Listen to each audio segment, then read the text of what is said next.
Welcome to a new edition of the Famous Interviews with Joe Dimino. On this episode, we talk with award-winning artist, fashion designer, Best of Boston Educator, author, and TEDx speaker Diana Stelin.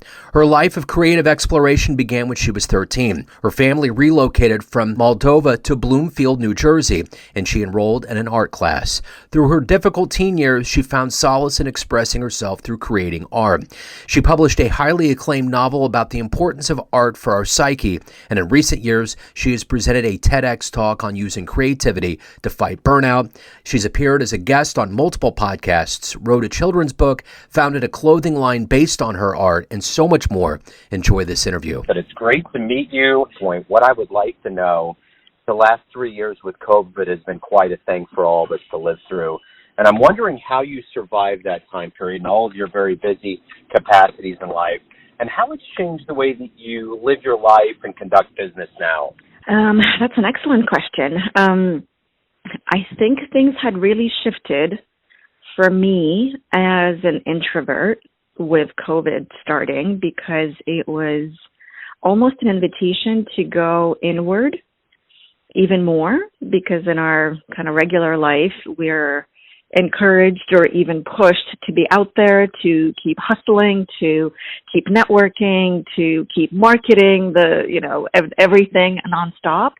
And because all of that was taken away, there was a lot more time for contemplation, for truly thinking about what's important and what is my purpose on this universe, and adopt some of the practices that I still use every morning and every night, right when COVID started, because I have 3 kids and they all had to be homeschooled because we didn't have schools for a while. I needed that hour before the craziness began to myself so that I could just kind of ground and center, and I started meditating.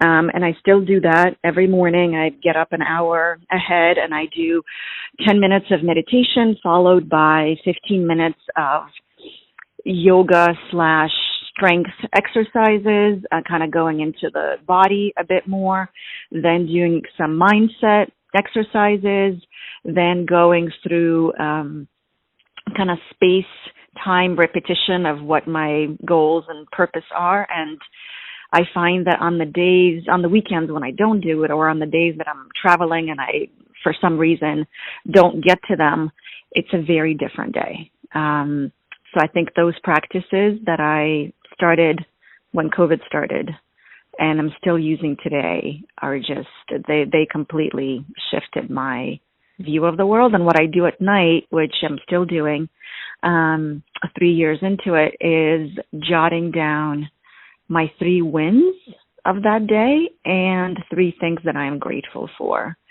Because I think prior to COVID and the way I've been raised and conditioned since childhood was all about noticing things that are not going right and chasing after that really, really long to-do list.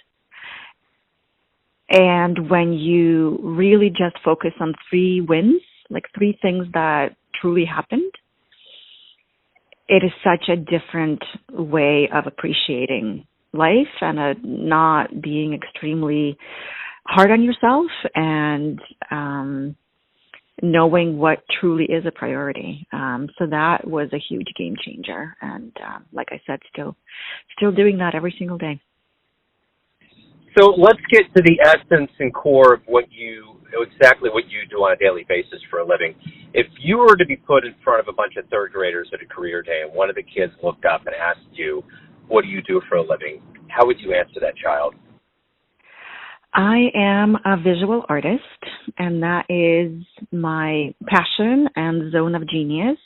And from that stem other branches of my business, because I can't constantly, unfortunately, sell commissioned art or pieces that I'm creating.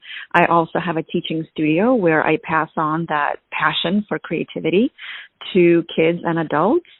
And also, because of that passion for creativity and seeing how people want to or especially women, don't allow themselves to feel that every day, I also launched a fashion line right at the beginning of COVID. So it's all the same brand, really. It's me and my creativity that goes into speaking engagements, goes into teaching my philosophy on creativity, and goes into making women feel great wearing my designs that stem from my art. So let's get to let's find out exactly how you got to this point. Before we do that, I want to know, when you were in the third grade, what was your dream growing up? What did you want to become? In third grade, I wanted to be a teacher.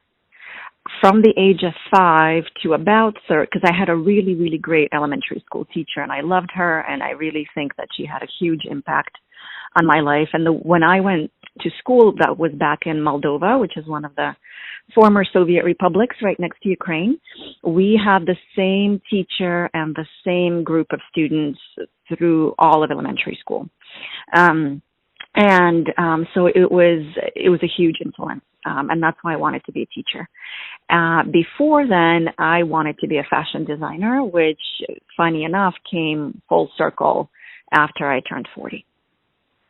That's great. It's always great when you can get that dream realized in there, for sure. So let's get to the core of what is highly motivated and creative and artistic as you are. Let's go back to your childhood. Tell me about where you were born and raised and the seeds that were planted in you that actually came to fruition, that were motivators for you to become who you are today. I was born in the capital city of Moldova, which is Chisinau, and I left Moldova at the age of 13, and I am exceptionally grateful for my parents because it was, and my grandparents, because it was such a huge undertaking on their part, just completely uprooting their lives and friendships and a family that was left there or left elsewhere, and starting over in the middle of their life. And I think if I did not move to the States, I would not have had any opportunities to be where I am, even close to where I am right now, if I were to stay back in Moldova. So who's been kind of a motivator, hero, role model for you in your life? I think for me, from my childhood, it's always been my grandfather from my father's side. He would watch me draw these models on paper napkins, because that's all we had. And he would walk around and comment and say things like, oh, this looks like an outfit from India, or this looks like an outfit from Aboriginals in Australia. And it was just so amazing to get that acknowledgement and encouragement. And of course, then it was also my mom who, as soon as we moved to the States, knowing my passion for creativity and that I wanted to go into this field, she went out looking for classes for me and found an amazing teacher who was another huge influence in my life. And I actually named my first child after him because he was such a huge influence. And he was truly what made me want to become an artist. So what was the first visual artist that you saw that really moved you and made you want to become an artist, or made you want to delve into it further? For me, it was, and it's probably cliche because it's just so, it's just such a figure. But for me, it was Claude Monet, and I never really studied art until I was in high school. So everything that had to do with different artistic movements and famous artists, it was all just news to me when I started taking art classes. And Claude Monet was the first one that I found, and I specifically admired his very large canvases that he did later in life, where on one hand you know that it's water lilies that he was painting, but on the other hand there's just so much emotion and color and the theory of color that's involved and abstraction on such a huge format that it's a mixture of realism and impressionism and abstraction, and also expressionism, I think, at that time. And that to me was definitely my number one influence, and that's what really got me into color. And then I discovered Kandinsky, Wassily Kandinsky, and I absolutely loved his theory of color and how that really reflects on our mood, as well as his treatment of line and his treatment of texture. And my third love, to this day, is Wolf Kahn, and that is and Gerhard Richter, because of their attention to texture specifically. So if you can meet anybody alive on the planet right now, who would it be? Who would you love to meet and talk to? Who would I love to meet? That's an excellent question. If Claude Monet was alive, I would have absolutely loved to meet him. I definitely would not want to meet Picasso, because as talented as he was, he just sounds like a really horrible person. Trying to think of anyone else. I would have loved to meet Princess Diana. Has nothing to do with art, but I just think that she was such an icon to so many people, and such a tragic end of her life. And I think maybe it's partially because of the namesake, but yeah. Yeah, that's great. So what is it every day that ultimately motivates you to accomplish what you want to get done, create what you want to get done? What is that for you?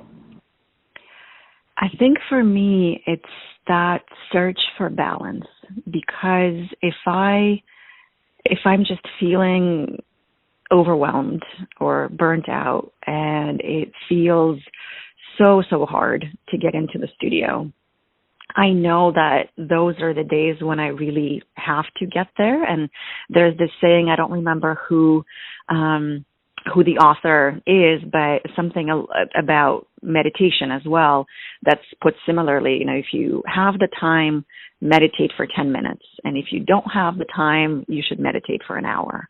If you really think about that, it's those days when you're feeling like the world is just crushing on you. That's when you really need to do something for yourself that is out of your daily routine and out of the daily comfort zone, something that will use that other side of the brain, which so few of us actually do on a daily basis.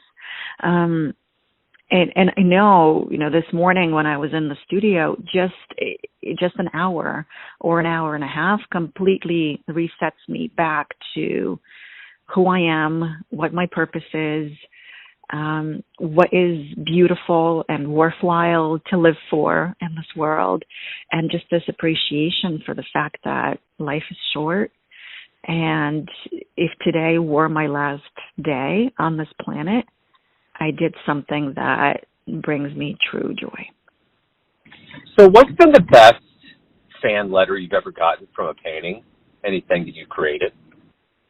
A fan letter? Yeah, or, a response from somebody that experienced your work. I think the greatest came actually during the period of COVID. And a woman wrote to me saying that the winds are blowing in so many directions and everything is just so overwhelming right now. But looking at your painting in my home is so relaxing and nourishing and grounding. And art heals, and this particular painting is the proof. I think that was the most poetic thing I've ever heard, and I mentioned that during my TED Talk that I did last year, and I think that's probably the best testimonial that I've gotten. So of all of the things in life that we go through, we gain wisdom, and I'm curious, if you had a dream tonight, ran into the 20-year-old version of yourself, and you could give that version a piece of advice based on your wisdom of your life, what would you tell that young version? My 20-year-old self, I think think all of us creatives have this dual need, and one of those needs is just this passion to create. But on the other hand, there's also this human or humane need for approval and acceptance. And because of that, there's so much self-doubt that's present in all the different creatives out there.